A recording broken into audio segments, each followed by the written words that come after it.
A esta hora, el encuentro que esperabas. Encuentro con la ciencia con Modesto Montoya.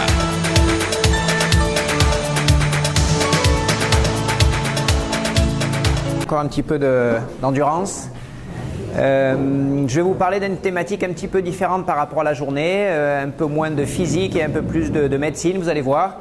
Je vais vous parler d'un projet de recherche que l'on a initié il y a quelques temps avec mon laboratoire de hypoxie-physiopathologie de l'Université Grenoble-Alpes et puis des collaborateurs péruviens sur les effets de l'altitude et de l'hypoxie, donc de la moindre oxygénation sur l'organisme humain, avec le Pérou qui est un vrai laboratoire à ciel ouvert pour cette thématique-là.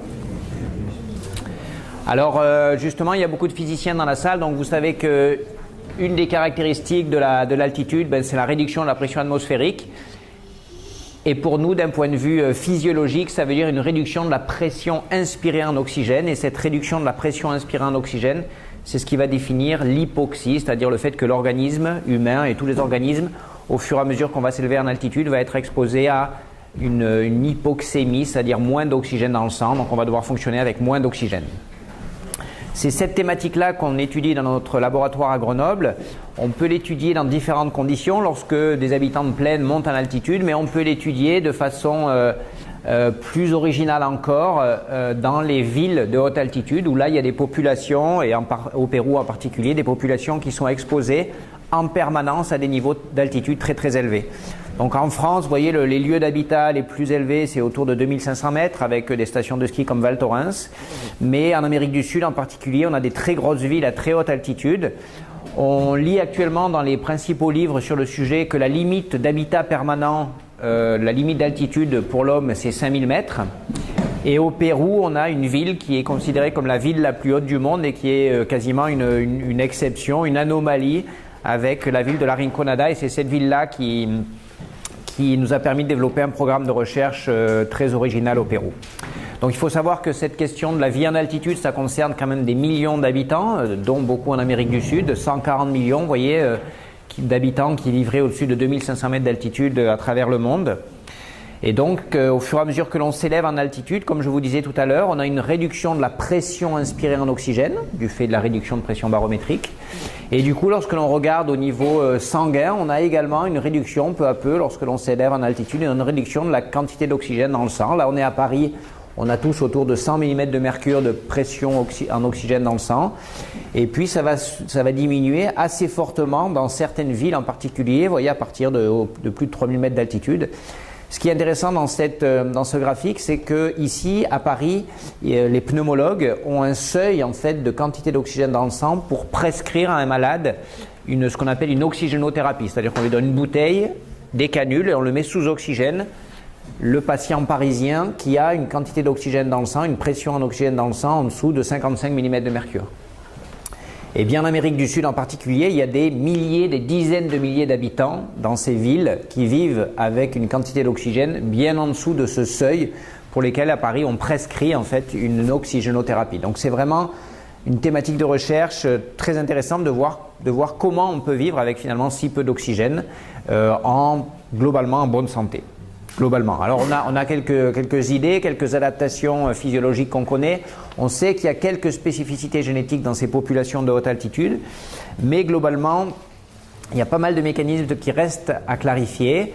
Et puis, on sait également que même si les habitants de haute altitude sont en quelque sorte des champions pour tolérer le manque d'oxygène, il y en a aussi un certain nombre de ces habitants de haute altitude qui développent une pathologie, en fait un syndrome spécifique qui s'appelle le mal chronique des montagnes, qui est une vraie question de santé publique en Amérique du Sud par exemple, et qui se caractériserait par le fait que certains de ces habitants tombent malades entre guillemets parce qu'ils développent trop de globules rouges au niveau sanguin, au point que le sang devient très visqueux et que du coup il y a tout un tas de symptômes et potentiellement d'anomalies cardiaques, vasculaires qui se développent du fait de ce sang très visqueux. Donc c'est ce qu'on appelle encore une fois le mal chronique des montagnes. Vous voyez, c'est de 5 à 20% des populations de haute altitude, avec des proportions différentes selon les régions du monde, moins chez les Sherpas et plus chez les Andéens, plus d'habitants qui développent cette pathologie dont on connaît assez peu les mécanismes et encore moins comment la traiter.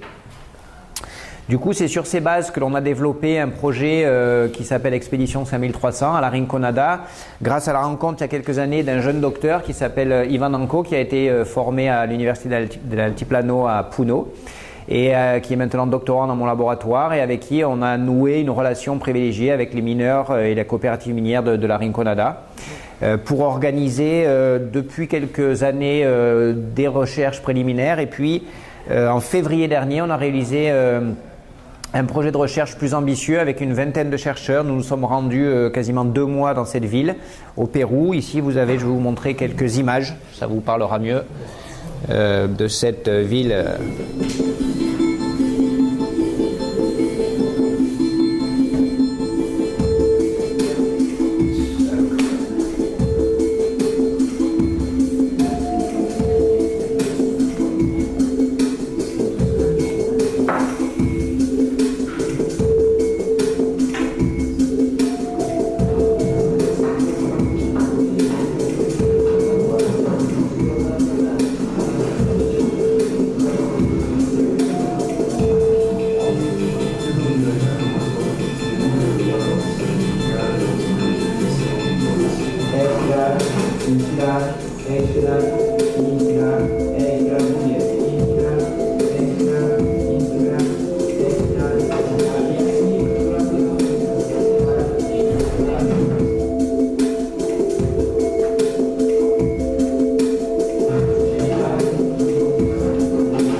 Voilà, donc quelques images de cette ville assez exceptionnelle, un lieu vraiment unique.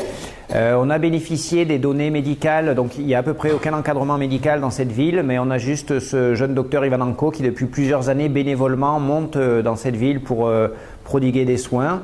Et donc on a pu avoir accès à ces dossiers médicaux et donc à avoir une première description clinique de cette population exceptionnelle dont je ne rentre pas dans les détails.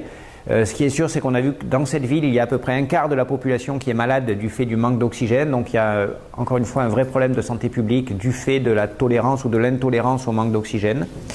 On a pu, grâce à ces données, décrire des premiers facteurs de risque face au mal chronique des montagnes. Je ne rentre pas dans les détails.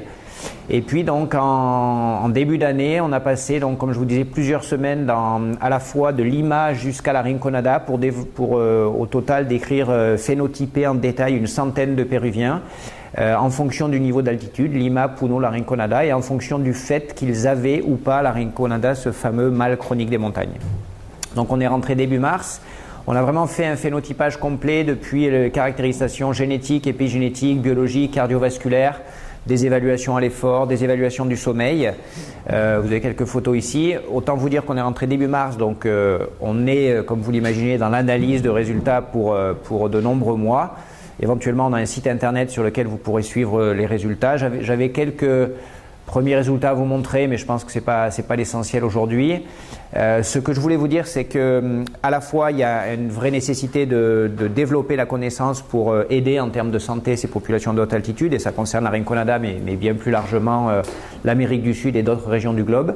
Mais ça concerne aussi la santé publique, je dirais, ici en plaine, en Europe, parce qu'il y a un certain nombre de nombreuses pathologies en fait, les maladies respiratoires, etc., qui se caractérisent par un stress hypoxique, c'est-à-dire que le malade respiratoire ici, il manque aussi d'oxygène, et comprendre comment le Péruvien de la Rinconada arrive à tolérer à ce point le manque d'oxygène, c'est aussi éclairer comment nos malades peuvent ou pas tolérer le manque d'oxygène dans nos hôpitaux ici.